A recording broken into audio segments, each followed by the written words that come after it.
China's economic engine is stalling. Foreign capital is hastening its exit. Is China's economy reverting to the 1990s? BMW's exit from China. Up to 50 dealerships are deregistered. The Beijing flagship is closing. 4 European nations unite against China, reshaping China-EU relations. Fake boats, fake oceans, fake storms, and fake fishing. China's live streams are entirely fake, exposing the absurd dishonesty behind China's clickbait content. China's epidemic rages intensely. Sudden deaths surge across all ages, young and old alike. The CCP escalates crackdowns on vaccine victims, leaving people in desperate hopelessness. Han Zheng is missing for 1 month. Trouble is brewing. Anti-Xi factions are targeting Zhanshu. Welcome to today's episode of Fox Hunt China. Everything you need to understand about the latest developments is right here. The rate at which foreign capital is fleeing China is accelerating sharply. Apple is restricting its operations within the country. Tesla is scaling back in China. Japanese automakers are restricting their presence, and Coca-Cola is doing exactly the same. However, while some hail these withdrawals as a victory, the actual data paints a starkly different picture. In Suzhou, a single foreign factory's exit instantly left over 3,000 workers jobless. As foreign capital keeps pulling out, domestic companies face criticism for extremely low wages, excessive overtime, and minimal breaks. Analysts warn that if China's manufacturing sector worsens, Chinese workers might soon have to seek employment in Vietnam. On November 20, 2025, Canon's Zhanshu plant, a 24-year-old facility that once produced over 100 million laser printers, officially closed its doors. In Dongguan, several major factories have relocated entirely to Vietnam, leaving once bustling industrial zones silent and empty. November became a peak month for foreign exits, with companies like Beijing Benz and Flex in Nanjing announcing their departures. Flex, a Fortune 500 electronics manufacturer, was once a key supplier for major tech brands like Huawei. Workers note that foreign firms brought not just equipment and management, but also labor standards they deeply valued, paid overtime, full social insurance contributions, and clear severance packages. As foreign companies withdraw, these labor norms are vanishing with them. Over the past 2 years, foreign brands have been exiting China at an increasingly rapid pace. General Motors has ordered its entire supply chain to leave China by 2027. Starbucks China, Burger King, Pizza Hut, Decathlon, and even IKEA's malls are selling off assets. Shortly after Starbucks announced plans to sell, software giant SAS withdrew entirely from China overnight, shutting down its local website. Japanese companies are also retreating. Canon Zhanshu finalized compensation plans, while many Japanese firms in Shanghai are closing down. As China-Japan relations cool, Japanese companies are avoiding risk by leaving what was once hailed as a massive market. Meanwhile, Vietnam is increasingly seen as a mirror of Guangdong a decade ago, filled with Chinese signs and fully integrated production lines. Local workers learn fast, and factories are springing up everywhere. Major companies like Logitech have confirmed they are accelerating production relocation from China to Vietnam. Chinese and Taiwanese factories in Haiphong now form a vital part of Logitech's supply chain. Although its generous N+3 compensation package earned it a reputation as a conscientious factory, analysts emphasize that the consequences of foreign capital leaving China will be far more severe than expected. It was foreign enterprises that originally pushed wages up. As these firms depart, competition diminishes and workers' rights decline. Many experts assert that without foreign trade, China's manufacturing sector has almost no profit margin left. Jiangsu, Zhejiang, and Guangdong provinces are seeing a new wave of relocations. In Zhejiang alone, at least 60 companies moved to Vietnam or Malaysia in the first 10 months of the year, with the real number likely exceeding 100. Meanwhile, once bustling industrial zones in Huizhou, Dongguan, and Shenzhen are becoming noticeably quieter. Foot traffic in shopping centers has dropped sharply. Factory owners report shrinking orders and export restrictions that make sustainable operations impossible. Made-in-China products are vanishing from overseas supermarkets, replaced by goods from Vietnam and India. Some mega-factories employing tens of thousands have shut down following a single overnight announcement.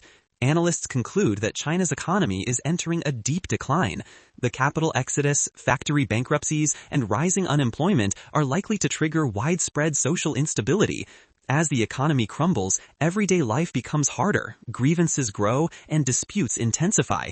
Many experts affirm that China's current comprehensive economic breakdown may be a clear warning sign of the impending collapse of the Chinese Communist Party regime. BMW's exit from China. 50 dealerships deregistered. Beijing flagship shuts down. 4 European nations unite against China, reshaping EU relations. Recent reports highlight serious problems at BMW's Shenyang factory, fueling widespread rumors that BMW may completely withdraw. If this happens, the impact on local employment and the regional economy would be enormous, as tens of thousands of jobs depend on production there.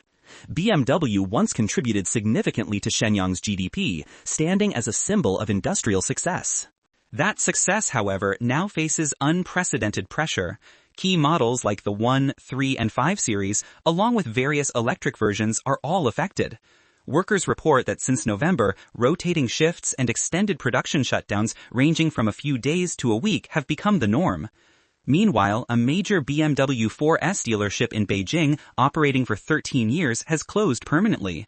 From early 2024 to October 2025, BMW canceled the authorization of nearly 50 service outlets. The company also confirmed that its high-performance SUVs, the X5M and X6M, will no longer be introduced to the Chinese market. According to BMW Group data, global deliveries in the first 9 months of 2025 rose 2.4%, yet deliveries in China fell 11.2%, the only region with negative growth. This sharp decline reflects fierce competition from domestic EV makers, the real estate crisis, brutal price wars, and tariff impacts. Volkswagen is encountering similar difficulties. The German automaker, operating through joint ventures, is reportedly planning to close its Nanjing plant by late 2025. Foreign companies operating in China say operational risks are rising rapidly. A foreign executive in Guangdong noted that approval procedures for materials now take far longer, leaving supply chains vulnerable. Certain sensitive materials are subject to strict port controls, and some firms have been hit with multi-million-dollar fines. Since China controls over 90% of global rare earth refining capacity, tightened export restrictions have disrupted supply chains worldwide.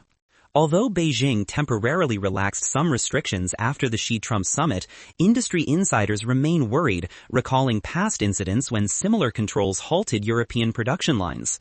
A survey by the EU Chamber of Commerce in China found that 68% of European companies rely on Chinese components. 32% are preparing to shift procurement elsewhere. 39% complain about lengthy export permit delays, and 50% report that their suppliers have already been affected. China's live streams are all fake, exposing the absurd dishonesty behind this clickbait content. Tonight, we face a level 9 storm with strong winds. It feels as if the sea is surging to swallow everything.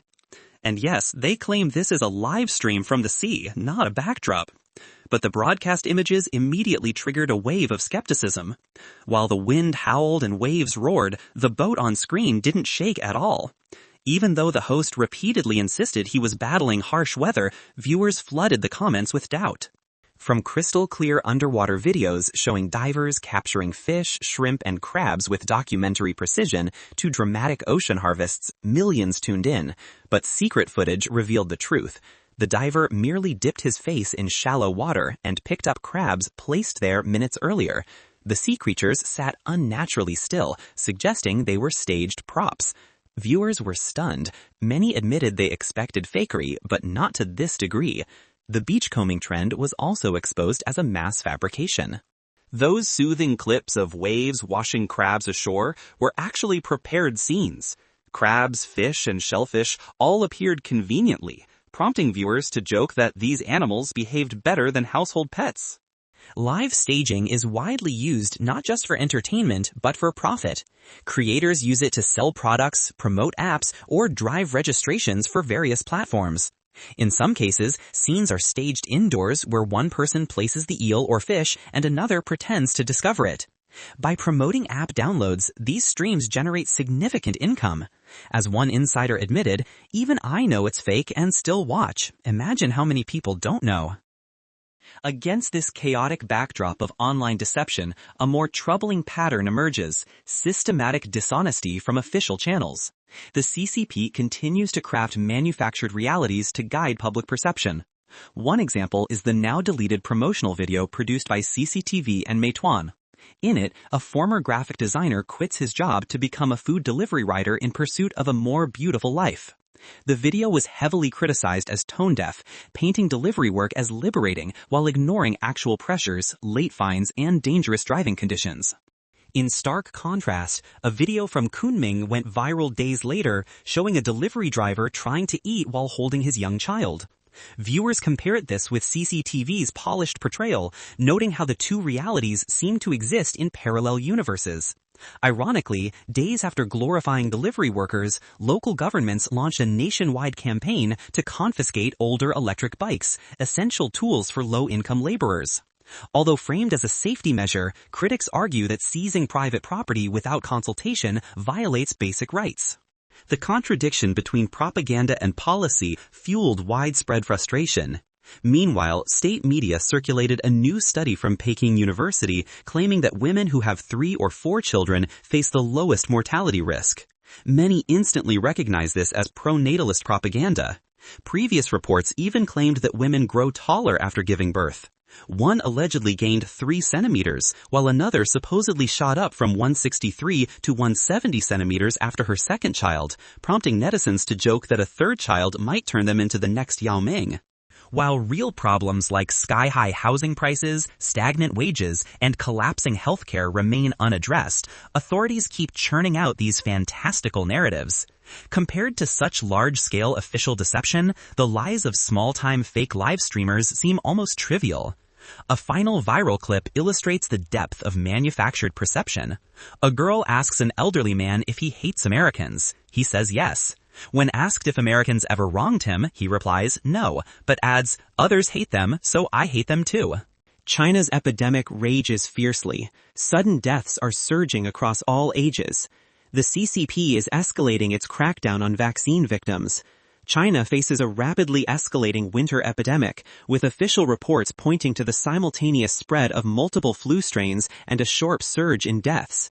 Simultaneously, vaccine victims face heavy-handed repression, including enforced disappearances and restrictions on personal freedom when attempting to seek justice. At the end of 2019, the COVID-19 outbreak erupted in mainland China. CCP authorities used every possible method to forcibly vaccinate the population with hastily developed, low-quality vaccines. Since then, people have suffered severe after-effects. Pulmonary nodules, leukemia, diabetes, and even sudden deaths have occurred frequently. Notably, Chinese artist Guo Hua told the Epoch Times that recently in China, almost everyone who dies is believed to be connected to the vaccine. Most people believe this. The majority of deaths are young people. Never before have so many young and middle-aged people died like this. According to the China Influenza Surveillance Weekly Report for week 47 of 2025, released on December 3rd, flu activity has risen sharply. 3 strains, AH3N2, AH1N1, and influenza B are circulating concurrently. Hospitals in many cities are now overwhelmed, schools have suspended classes, and deaths have been reported among students and teachers. Several cases of white lung have emerged, and many young people are reportedly dying suddenly. Funeral service operators confirm that death numbers have spiked dramatically since the start of winter.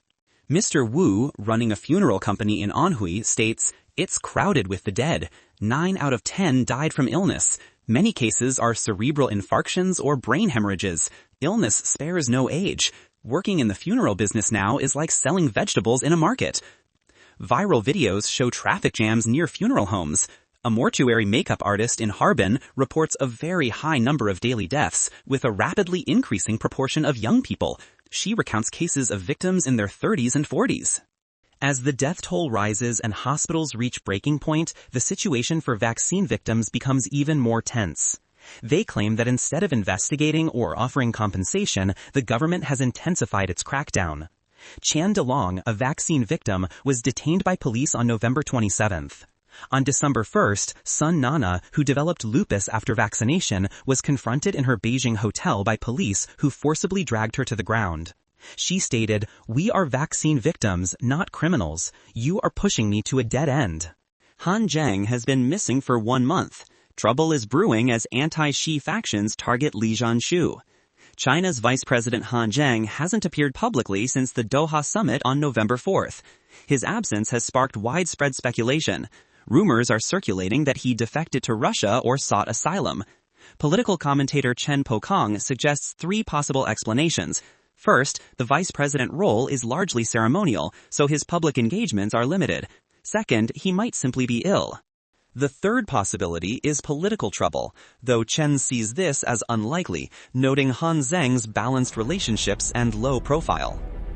Addressing defection rumors, another commentator argues that Moscow would never dare accept a defector. He argues that if a senior official truly defected, Putin wouldn't dare accept them, given his dependence on Beijing's support. Instead, he suggests the faction's real target is Zhanshu, the former chairman of the National People's Congress. Li orchestrated the constitutional amendments enabling Xi Jinping to extend his rule and holds extensive knowledge of Xi's secrets. On November 20th, China's Central Commission announced an investigation into Bai Bobin, the former public security chief of Heilongjiang province. This signals a direct move against Zhanshu, who built a political network in Heilongjiang. Developments suggest China's political landscape is entering a turbulent phase marked by intensified internal purges. We'd love to hear your perspective. Leave a comment below. If you found this video helpful, please share it. Your support keeps us going. Don't forget to like and subscribe for more in-depth analysis from Fox Hunt China. Thank you for watching.